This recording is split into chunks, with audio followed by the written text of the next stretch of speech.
बिस्मिल्लाहिर्रहमानिर्रहीम। अस्सलामुअलैकुम दोस्तों, मेरा नाम है नवाज मोहल और आप देख रहे हैं Urdu gateway YouTube channel.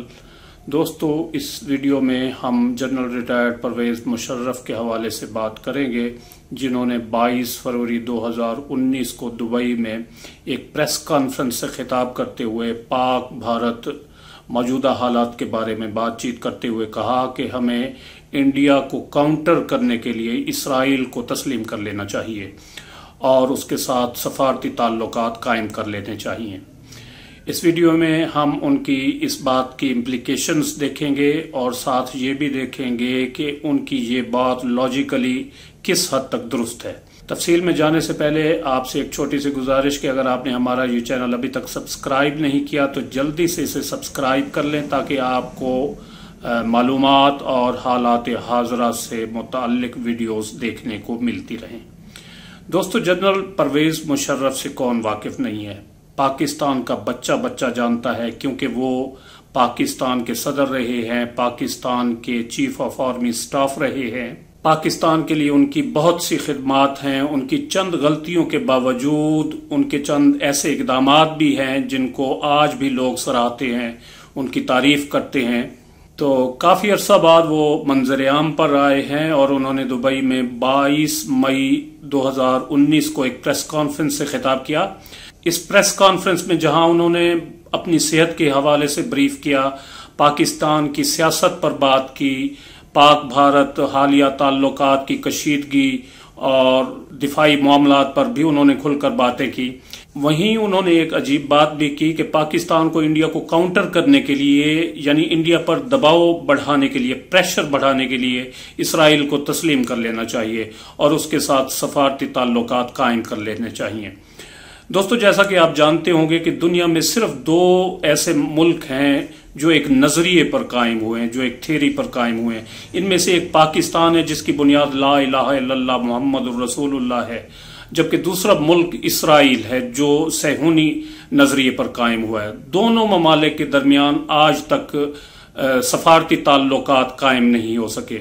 Parvez Musharraf के दौरे हुकूमत में इस हवाले से बहुत सी कोशिशें भी की गईं, जिनका जिक्र परवेज मुशर्रफ साहब ने अपनी प्रेस कॉन्फ्रेंस में भी किया। उन्होंने कहा कि 2005 में अमेरिका में अमेरिकन ज्यूइश कांग्रेस से उन्होंने खिताब किया था।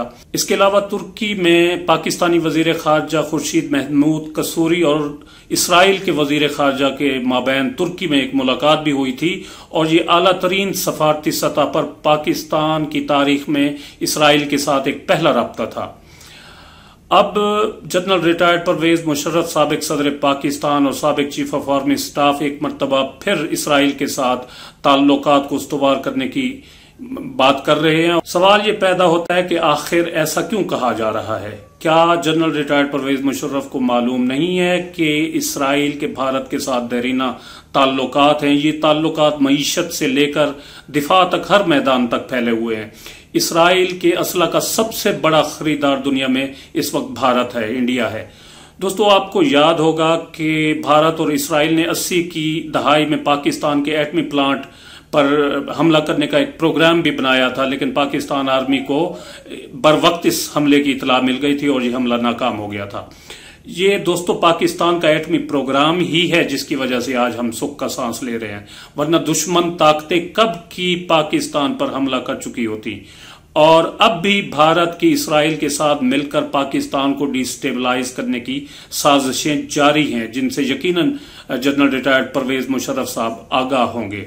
और अब जनरल मुशर्रफ साहब फरमा रहे हैं कि पाकिस्तान को इसराइल के साथ ताल्लुकात कायम कर लेने चाहिए। कायद-ए-आज़म दोस्तों, कायद-ए-आज़म मोहम्मद अली जिन्ना रहमतुल्लाह अलैह ने फरमाया था कि इसराइल मगरिब की नाजायज औलाद है और ये एक नाजायज रियासत है जिसने फलस्तीनियों की जमीन पर कब्जा किया हुआ है।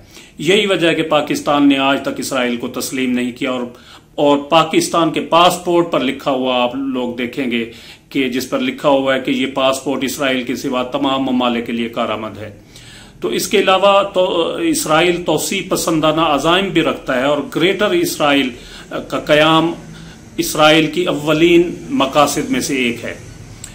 परवेज मुशर्रफ साहब आर्मी चीफ रह चुके हैं, उनसे बेहतर दफाई मामलात को कौन जान सकता है। लेकिन इंडिया को काउंटर करने के लिए इसराइल को तस्लीम करने की जो बात उन्होंने की है वो समझ से कुछ बालातर है। अब फर्ज कर लेते हैं कि इमरान खान की हुकूमत इसराइल को तस्लीम कर लेती है और उससे सफारती ताल्लुकात भी कायम कर लेते हैं, तो इसका सीधा मतलब ये नहीं होगा कि हम यरूशलेम को इसराइल का कैपिटल तस्लीम कर रहे हैं, इसराइल का दारुल हुकूमत तस्लीम कर रहे हैं, और हमने अपने पिछले 70 साल मौकफ जो था हमारा फलस्तीन काज का, उससे रजू कर लिया है। तो क्या इसका ये मतलब नहीं होगा? और ये तस्लीम कर लिया है कि हमने इसराइल को एक जायज रियासत तस्लीम कर लिया है और फलस्तीनियों का इस सरजमीन पर कोई हक नहीं है, हालांकि इसराइल ने उनकी सरजमीन पर कब्जा किया हुआ है। आपकी इस बारे में क्या राय है दोस्तों? अपनी राय का इजहार कमेंट सेक्शन में जरूर करें। वीडियो अगर पसंद आई हो तो इसे लाइक और शेयर भी जरूर करें। मुझे दीजिए इजाजत, अपना बहुत सारा ख्याल रखिएगा। अल्लाह हाफिज। पाकिस्तान जिंदाबाद।